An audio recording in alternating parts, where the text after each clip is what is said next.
Hi, everyone. My name is Mackenzie, and I am on the admin team at Thrive Online Academy. I'm going to teach you today how to navigate Ignitia, the curriculum that we are partnering with. And so let's get started. Here you can see your main tabs: Learn, Message, Help. Learn is where you're going to go to find your daily assignments and your courses. Message is where you can go to message a teacher. And then Help is where you're going to find FAQs, business hours, all of the questions, or at least some of the questions that you may have, quick answers to those things. And so to go back to the Learn, you're going to click on that little light bulb you see at the top. We have a section for assignments and a section for courses.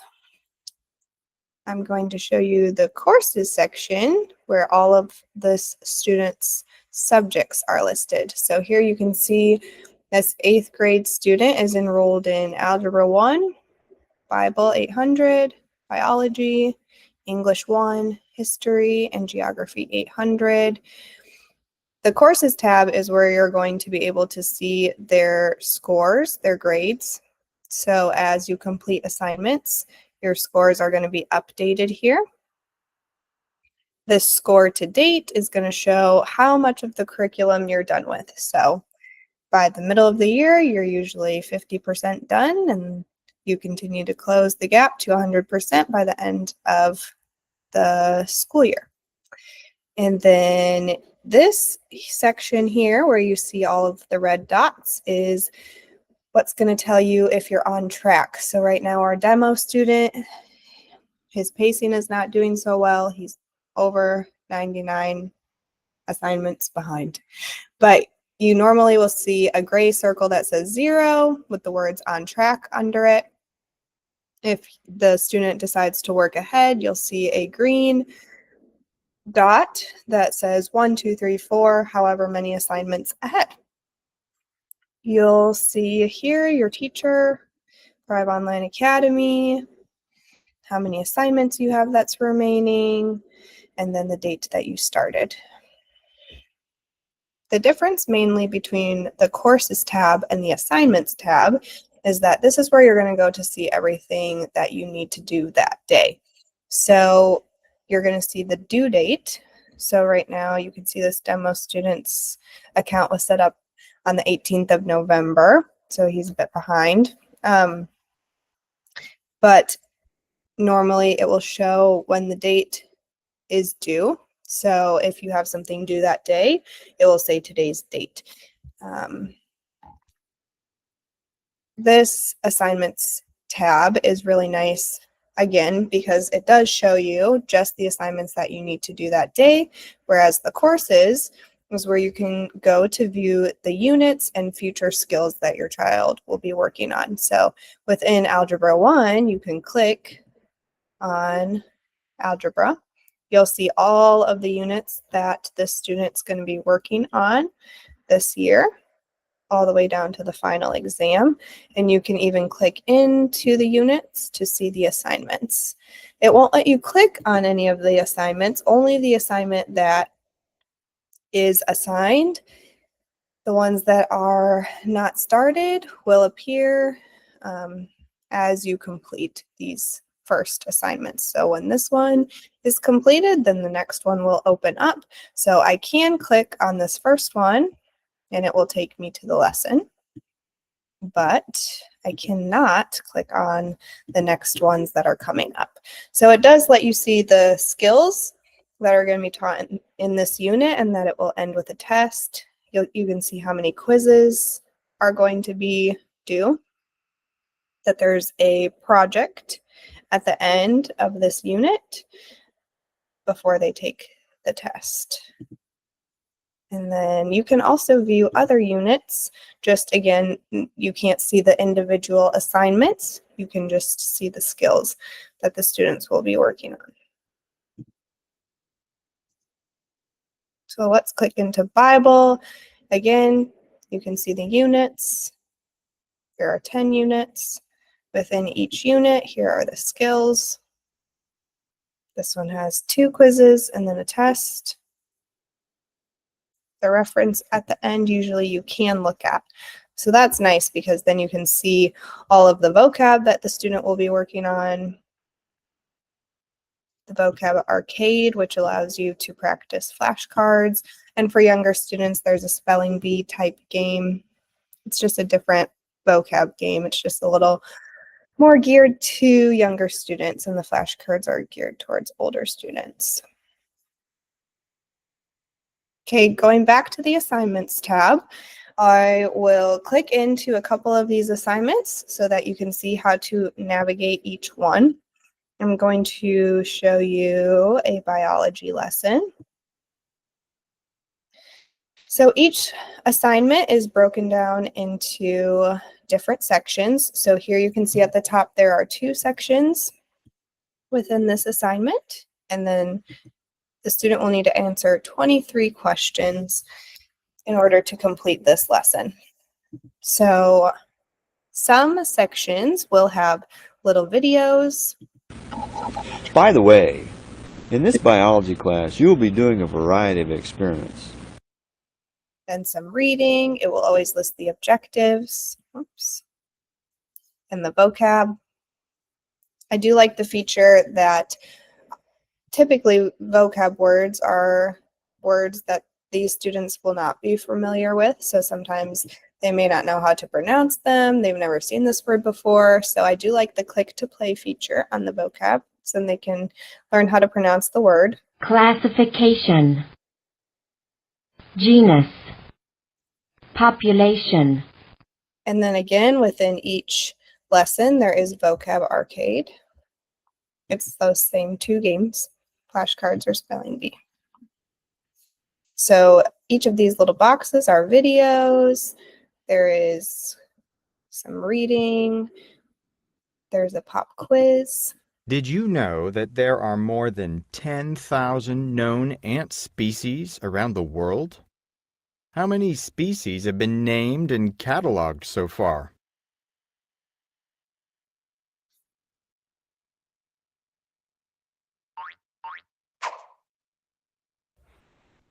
Ancient peoples categorized living things as useful or harmful, or as something that tastes good and is beneficial, or something that tastes bad and is poisonous.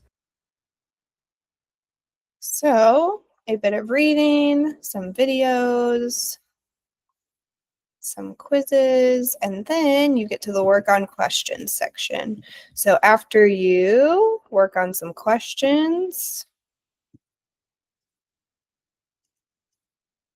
this is for the vocab, so they will need to go back to the section and find the vocab word to match the number. So this one matches with this. And I'm not fully reading these guys, so I'm just kind of clicking answers here. In order to show you that eventually you're going to get to a question that might be short answer. These short answer questions will be graded by the teachers. They'll check for punctuation and spelling and grammar. Sometimes for projects, you'll need to go into Google Docs and type a report. And in that case, you'll then need to upload a file instead of typing it here in this box. Eventually, you'll get to a question where down below, it will prompt you to read the next section. Here, way at the end. So once you get to this question, you're going to read the next section. And actually, this section is just a game.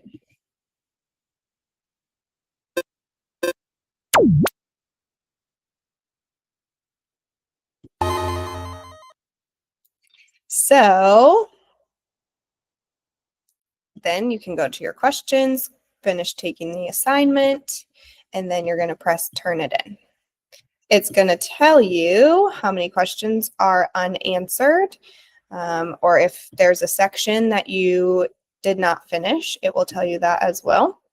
And if you're confident in moving forward, then you're just going to press yes, please.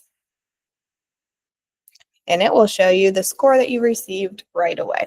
So I received a 4.3 on this assignment. And if you fail the assignment, you will have one attempt left. So then you can go back and try again. On assignments, it's nice because it does tell you which questions you got wrong. So this will then prompt the student to go reread different sections to answer the questions correctly. For quizzes, when you receive a low score on a quiz, it will allow you to go back and take the quiz again, but it will not show you which answers you got right or wrong. So then that does leave some decision making to the student. They're going to have to decide which questions they want to change and which questions they want to keep. Tests, they do not give you an option to take the test again unless you ask the teacher for permission to reopen the test. So it will not prompt you like it did me for this assignment to retake it, but there may be an option to message your teacher. So you go back up to this message and press compose, Thrive Academy, type your message. We will also be able to message you here. So right now you see nothing in your inbox, but this is where your messages from us will appear. So I can go back through and change my answers to this and then turn it in. It will show the updated score. We can go back to assignments. Actually, our courses here, now this will show I got an 8.7%. So this is where you're going to see your grades. We finished one assignment, so this is where it's going to show how much of the units or how much of the curriculum you've completed, the coursework. And then here within the unit, you can see what each lesson is and how they did on it. So now that this one is graded, the next quiz has opened up. It is nice because you can go into this past graded assignment and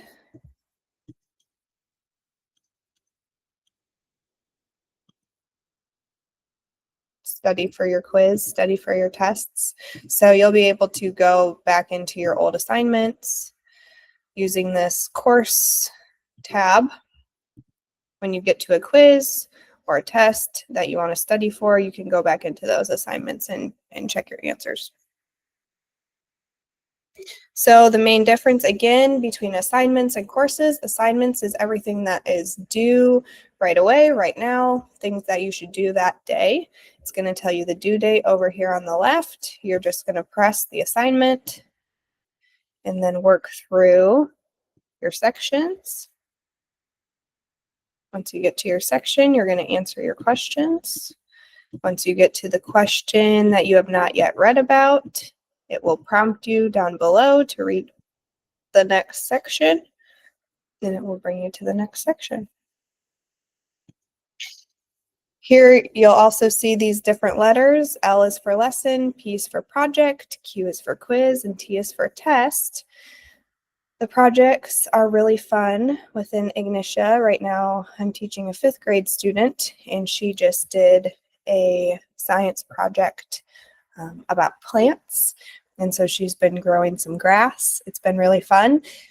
They do give options to either watch a YouTube video. So essentially you watch the YouTube video of somebody else completing the project and then you answer the questions. But then you also have the opportunity to get the list of materials that you would need to do the same thing as the student in the video and do it yourself. Usually my student wants to do it herself, and so her mom will go to the store, get her materials. We'll be able to see when the due date is a few days or weeks before it's due. It will appear here. And so then we'll go in a few days before the project and read about it and see what materials we'll need. And then then typically it's a Google Doc that you will click a link and fill out the information. And then, like I said, you will upload it. So let's click into history and geography and look at what project looks like here.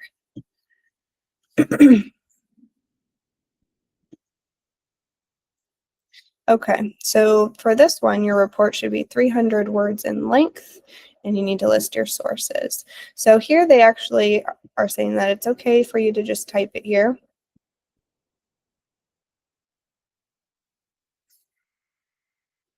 So sometimes they will give you a Google Doc link that you can go into. It doesn't look like any of the ones that I can click into are gonna give us a link. So these projects don't have outside Google Doc links, but you would just go here and choose a file, click your Google Doc, upload it, and then it will work. It will work for your projects. As far as any questions that you might have for us, please feel free at any time to reach out with questions about how this curriculum works, how this website works, if there are any questions you might have as you work through your first few assignments. We are so thrilled to be working with your family, and we look forward to seeing all of those aha moments with your students. Thank you for the opportunity to work with your family. Please look for our email down below in our description and email us if you need anything else. Thanks.